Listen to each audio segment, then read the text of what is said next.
stone. Compare wounds. Let us weigh them in. No. I have had my fill of wine. It is not your heart.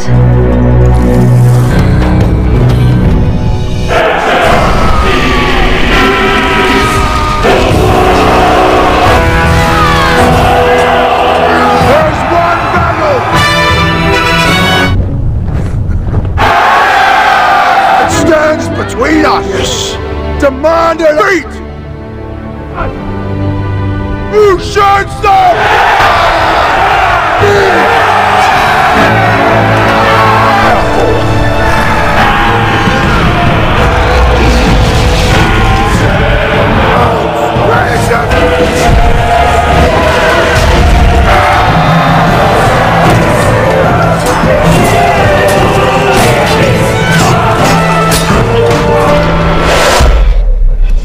Bismillahirrohmanirrohim. Assalamualaikum warahmatullahi wabarakatuh. Doa movie lovers, dimanapun kalian berada. Semoga kalian semua dalam keadaan sehat dan selalu bahagia. Di kesempatan kali ini, saya akan menceritakan alur cerita film Spartacus War of the Damned 2013 episode 8. Tentunya dengan rasa yang berbeda, dan juga dengan kemasan yang berbeda pula. Oke, tak usah berlama-lama lagi, supaya tidak menimbulkan pemborosan kata. Dan inilah, sebuah pantun untuk Anda semua. Parman bacoan dicekel hansip, mari mangan garokoan kurang sip. Lepaskan sepatu Anda, lepaskan pakaian Anda, dan lepaskan penutup kepala Anda, serta segala beban pikiran yang ada di otak Anda. Dan, intro.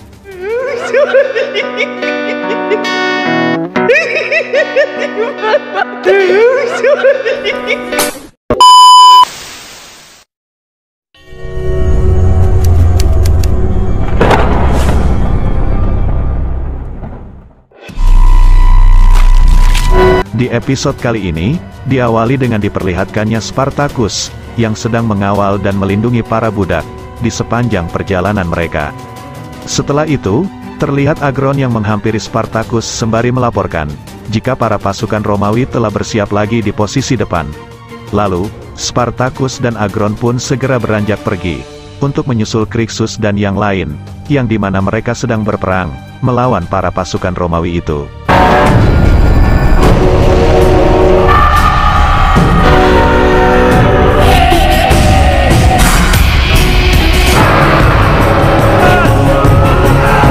Tak lama berselang, peperangan itu pun selesai, dengan kemenangan di pihak Spartacus dan para rombongannya.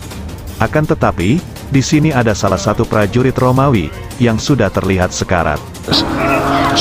Dan di saat Crixus akan menghunuskan pedang padanya, terlihat Spartacus yang mencegah Crixus untuk melakukannya, dengan tujuan untuk menanyai prajurit itu, tentang jarak keberadaan Crassus, dari Spartacus dan para rombongannya saat ini. Dan lantas, prajurit itu pun akhirnya mengatakan, jika jarak Crassus dengan Spartacus dan para rombongannya saat ini, yaitu sekitar 4 hari perjalanan.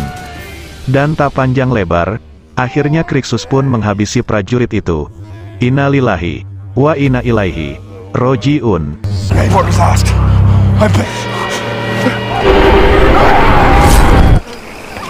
Kemudian, diperlihatkan Crassus, Tiberius, Caesar, dan juga para pasukannya, yang dimana mereka tengah mengetahui jejak dari keberadaan Spartacus dan para rombongannya, dengan melihat mayat-mayat yang berserakan saat peperangan beberapa hari yang lalu. Di sini Crassus mengatakan, jika keberadaannya dengan Spartacus kini telah kian dekat, dan dia pun ingin segera melanjutkan perjalanannya. Namun di sini, Caesar menyarankan supaya Crassus mengistirahatkan pasukannya terlebih dahulu, untuk memulihkan tenaga mereka. Akan tetapi, saran dari Caesar itu tidak digubris sedikit pun oleh Crassus, dan Crassus justru mengancam, jika ada siapapun pasukannya yang tidak mematuhi perintahnya, maka Crassus akan segera menghabisinya di tempat. Tak lama kemudian, terlihat salah satu pengawal sedang menghampiri Crassus sembari melaporkan, jika Senator Metellus ingin bertemu dengannya. Mereka pun bertemu dengan Senator Metellus. Di sini, rupanya Senator Metellus terlihat memarahi Crassus, sembari mengungkapkan kekecewaan padanya, atas kekalahan Crassus dan para pasukannya, dalam peperangan melawan Spartacus dan para rombongannya di perbukitan Meliarais waktu itu. Namun, di sini Crassus terlihat tidak terima dengan penghinaan-penghinaan yang terlontar dari mulut senator Metellus tersebut, dan perdebatan antara mereka pun tak dapat terhindarkan lagi, yang akhirnya Crassus pun meluapkan emosinya dengan menghajar senator Metellus tanpa ampun. Upon honored member. Dan akhirnya, Crassus pun menyuruh senator Metellus untuk kembali lagi ke Roma, sembari mengancam akan membunuhnya jika dia sampai melaporkan akan hal itu. Lalu, Crassus pun memerintahkan pasukan kedua untuk segera bersiap guna mengejar Spartacus dan para rombongannya. Terlihat Spartacus yang sedang bersama Crixus dan Agron. Di sini, Spartacus memerintahkan untuk tetap siaga dan selalu waspada. Lantas, Crixus mengatakan, jika dia tidak ingin terus-menerus lari dari bayang-bayang Crassus. Rupanya, Agron pun juga sependapat dengan Crixus. Akan tetapi, Spartacus menyarankan pada mereka, jika kita harus memulihkan pasukan terlebih dahulu. Kemudian, Spartacus memerintahkan Gannicus dan Lugo untuk mencari persediaan bahan makanan yang kini terlihat telah menipis. Scout ahead. I've known of any opportunity. One day soon. You know he holds right in this.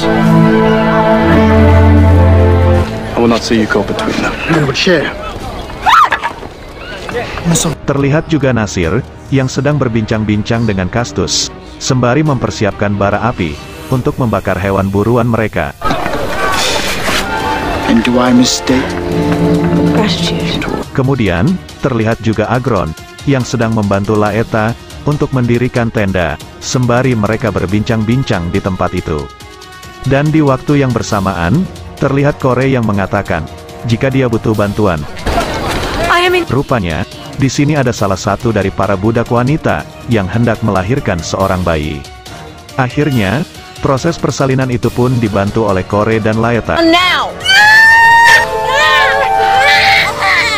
Dan setelah bayi itu lahir, Spartacus pun lantas menggendongnya, sembari memberi ucapan selamat pada sang ibu, dan mengatakan, jika bayinya adalah laki-laki. Namun, di tengah momen bahagia itu, rupanya di sini Spartacus mengetahui, jika Kore adalah budak pelayan dari Crassus. Hal itu diketahuinya, dari simbol huruf yang berada di tangan Kore. Lantas, Spartacus pun menyeret Kore dari tempat itu. Di sini, Agron pun juga mencurigai, jika Kore adalah mata-mata kedua, yang dikirim oleh Crassus setelah Caesar. Akan tetapi, di sini terlihat Laeta, yang terus berusaha untuk membela Kore, karena dia menilai, jika Kore bukanlah mata-mata dari Crassus, melainkan orang yang kini senasib dengannya. Lalu, akhirnya Kore pun menceritakan panjang lebar kepada Spartacus, tentang kenapa dia bisa sampai ikut bergabung di rombongannya. Kore pun mengatakan, jika dia telah terancam oleh sang anak dari Crassus, yaitu Tiberius. Dan akhirnya, Spartacus pun menyerahkan Kore kepada Laeta, sembari menyuruh dia untuk mengawasinya dan memastikan, jika dia benar-benar bukan orang suruhan, atau mata-mata dari Crassus. Selanjutnya, diperlihatkan Tiberius, yang sedang makan malam bersama kedua pengawalnya. Tak lama berselang, terlihat Caesar yang menghampirinya. Semula, Tiberius terlihat mengusir dan menyuruh pergi Caesar. Akan tetapi, karena Caesar mengatakan, jika dia ingin membicarakan sesuatu tentang Crassus sang ayah, akhirnya Tiberius pun justru menyuruh kedua pengawalnya itu, untuk keluar dari ruangan tersebut. Semula, Caesar membicarakan tentang kekhawatirannya kepada Crassus, karena dia telah berani memukuli senator Metellus, waktu itu. Akan tetapi, Tiberius terlihat tidak mempedulikan itu semua, dan tetap mengabaikan perkataan dari Caesar. Namun, saat Caesar membahas tentang Kore, yang kini telah masuk di kubu Spartacus, akibat kelakuan dari Tiberius, yang waktu itu pernah memperkosanya, lantas, perkataan Caesar itu pun, sontak membuat Tiberius sangat marah. Tapi, Tiberius pun hanya bisa terdiam, setelah Caesar mengancam, jika ia akan membuka tentang hal itu, kepada Crassus sang ayah. What did you do to her, boy? I do not. Who has betrayed him? Dan di sisi lain, terlihat Crixus yang tengah bersama Nivea, sembari membicarakan tentang bayi yang baru dilahirkan itu. dan juga berhayal akan masa depan tentang mereka berdua. Tak lama kemudian, terlihat Agron yang tengah menghampiri mereka berdua, sembari berkata kepada Crixus, jika Gannicus dan Lugo telah kembali, dan juga Spartacus ingin bicara dengannya. Alive. Stained. Until we find...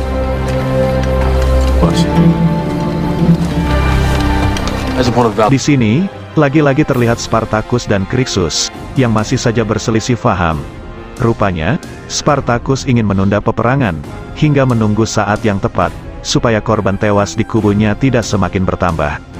Akan tetapi, Crixus terlihat sangat berambisi, untuk segera menyerang Romawi, guna menghabisi Crassus dan seluruh pasukannya.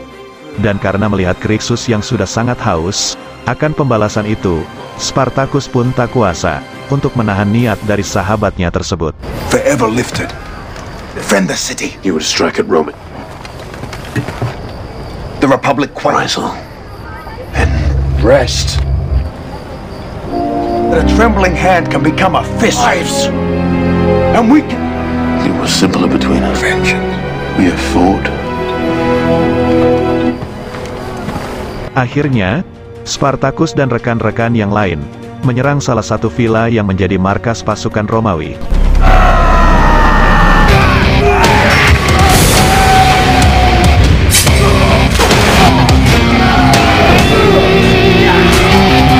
Dan setelah villa itu mereka kuasai, Spartacus pun memerintahkan untuk melengkapi persenjataan dan bekal makanan kepada Crixus dan rekan-rekan yang hendak ikut dengannya, untuk menyerang Romawi dari hasil rampasan di villa yang saat ini telah mereka kuasai.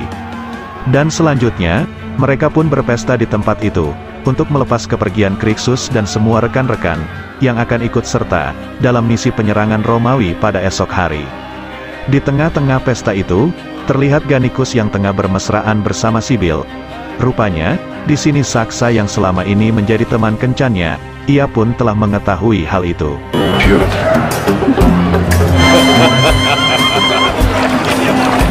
Akan tetapi, Saksa tidak terlihat sakit hati, atau cemburu sedikit pun, dan dia justru berkata kepada Gannicus, jika dia akan mencari kesenangannya sendiri. Lalu, diperlihatkan juga Nasir, yang tengah menghampiri Agron kekasihnya. Di sini, rupanya Agron mengatakan pada Nasir, jika dia akan ikut dalam misi penyerangan Romawi bersama Crixus.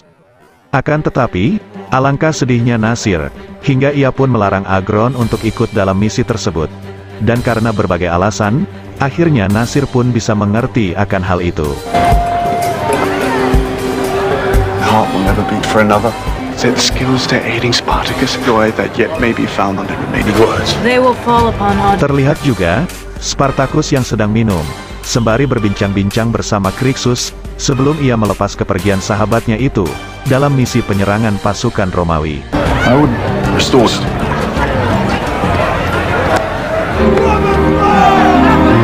Dan di sisi lain, diperlihatkan Crassus yang tengah merendam tangannya, yang masih sedikit terluka, akibat memukuli senator Metellus waktu itu. Lalu, Tiberius sang anak menghampirinya, sembari mengungkapkan kekhawatirannya pada sang ayah, atas perbuatannya itu. Namun, Crassus mengatakan pada sang anak, jika senator Metellus memang pantas, untuk mendapatkan pelajaran seperti itu, supaya dia tahu, siapa Crassus sebenarnya. Lantas, di sini Tiberius pun membahas Kore. Rupanya, di sini Tiberius mengkambing hitamkan Caesar, atas kepergian Kore, yang saat ini justru bergabung di kubu Spartacus. Tiberius melakukan hal itu, semata-mata hanya ingin menutup-nutupi kebusukannya, di hadapan sang ayah, akan hal yang pernah ia lakukan pada Kore, yaitu jika ia pernah memperkosanya waktu itu. Great power is... Dan di sisi lain, diperlihatkan Agron, yang tengah berbincang-bincang bersama Spartacus. Rupanya, di sini Agron hendak meminta maaf padanya, karena dia akan ikut bersama Crixus, untuk misi penyerangan Romawi. Spartacus pun juga tak bisa menghalangi, dan dia pun hanya bisa berharap, untuk keberhasilan misinya bersama Crixus, dan juga berharap dapat bertemu lagi di lain waktu. Lantas, terlihat Laeta, yang tiba-tiba menghampiri Spartacus. Mereka berdua pun terlihat berbincang-bincang. Namun di sini, rupanya Laeta berniat untuk menggoda Spartacus. Dan karena tak tahan akan godaan itu, mereka berdua pun akhirnya larut dalam kemesraan, dan mereka berdua pun lantas bermantap-mantap ria di malam pesta itu. It is not your heart. Di pagi yang cerah, terlihat Crixus dan rekan-rekan yang lain tengah mempersiapkan perbekalan dalam misinya tersebut. Dan akhirnya, mereka pun berpisah di situ. Spartacus, Gannicus, dan para rombongannya, mereka pergi ke utara menuju pegunungan. Lalu, Crixus, Agron dan para rombongannya, mereka pergi menuju Romawi untuk melaksanakan misinya tersebut.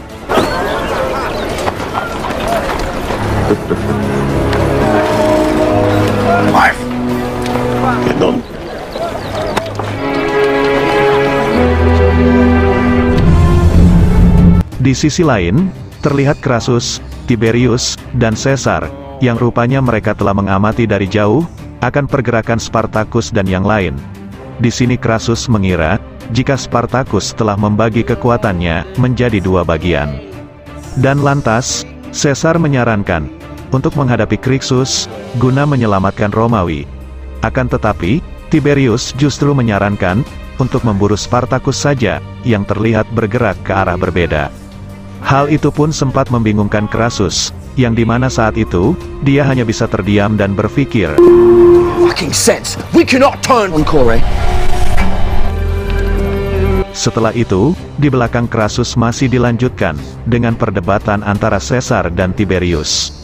Perdebatan mereka pun terlihat semakin memuncak. Dan setelah Caesar mengatakan kembali kepada Tiberius, jika ia akan membuka kepada Crassus, tentang kebusukannya terhadap Kore, Tiberius pun tak kuasa menahan emosinya, dan lalu dengan spontan, ia pun memukulkan guci minuman yang dipegangnya, hingga tepat mengenai kepala Caesar. Do not take command from you! Dan lantas, mereka berdua pun akhirnya berkelahi, di dalam ruangan itu. Akan tetapi, kedua pengawal dari Tiberius pun masuk, dan akhirnya mereka berhasil meringkus, dan melumpuhkan Caesar. Namun tak disangka-sangka, setelah Caesar berhasil diringkus dan dilumpuhkan, Caesar bukannya dibunuh atau disiksa. Akan tetapi, Caesar justru disodomi oleh Tiberius, dengan maksud memberi ancaman balik kepadanya. Di sisi lain, diperlihatkan Crixus, Agron, dan rekan-rekan yang lain, telah melakukan penyerangan terhadap para pasukan Romawi. Para pasukan Romawi di barisan pertama pun, berhasil mereka habisi.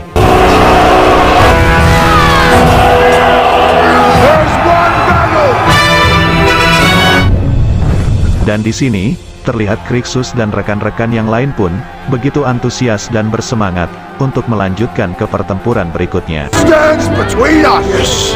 Demand a beat! You should stop! Dan mereka pun, memulai pertempuran berikutnya dengan menyalakan bola api, yang lalu mereka jatuhkan ke bawah.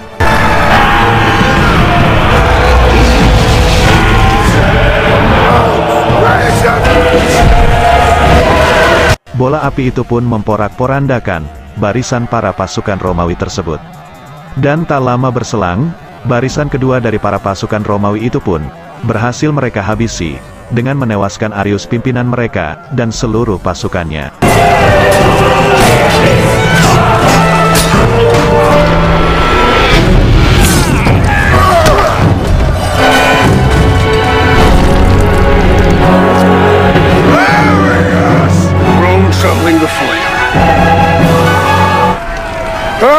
Kemudian, untuk barisan pasukan berikutnya pun, juga telah bersiap, yang dimana untuk kali ini, terlihat dipimpin langsung oleh Crassus, yang didampingi oleh Tiberius sang anak. Akan tetapi, di sini Caesar terlihat tidak menaiki kuda, layaknya pengawal-pengawal yang lain. Dan rupanya, itu adalah memang perintah dari Tiberius, yang dimana dia sangat membenci sosok dari Caesar tersebut. Dia memang sengaja menyuruh Caesar untuk memimpin pasukan yang biasa saja, dan bukan pasukan berkuda. Dan akhirnya, Crassus pun menyuruh pasukannya untuk membunyikan terompet, yang dimana itu adalah tanda akan dimulainya peperangan tersebut. Dan dari kubu Krixus pun juga telah menyerukan, yang dimana mereka juga telah haus akan darah orang Romawi. Dan lantas, perang besar itu pun dimulai.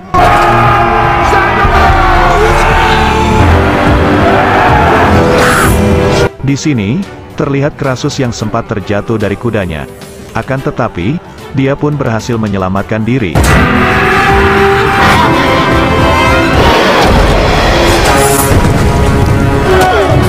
Karena melihat jumlah dari pasukan mereka yang tidak seimbang, Crixus pun lalu memerintahkan untuk mundur, dan bersiap lagi di posisi yang lebih tinggi. Akan tetapi, di sini terlihat Agron, yang terkena sayatan pedang oleh Tiberius, dari atas kuda.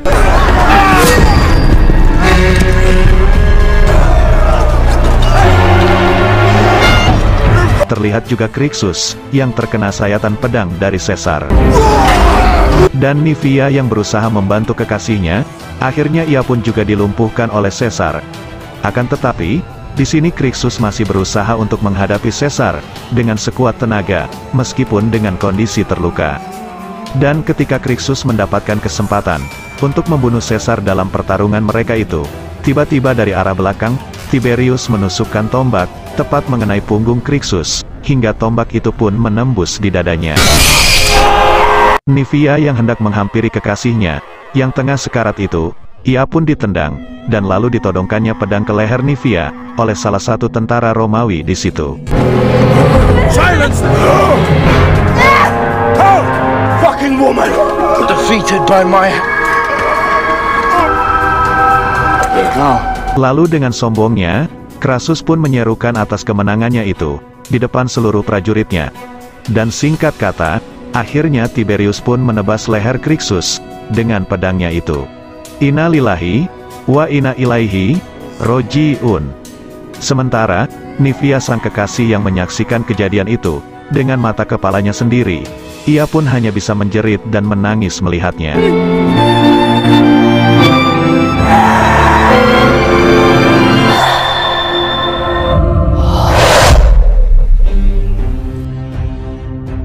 Bagaimanakah kelanjutan ceritanya? Ikuti terus Doa Movie. Jangan lupa like, komen, share, dan subscribe, serta hidupkan lonceng notifikasi, agar kalian tidak ketinggalan dengan alur cerita film berikutnya. Dan jika teman-teman ada saran dan kritik, atau referensi untuk alur cerita film yang lain, silahkan tulis di kolom komentar. Jika ada sumur di ladang, boleh saya menumpang mandi. Jika ada umur yang panjang, saya pasti akan menumpang mandi lagi. Salam sehat selalu, salam lanang, salam sejati, rahayu. Wassalamualaikum warahmatullahi wabarakatuh.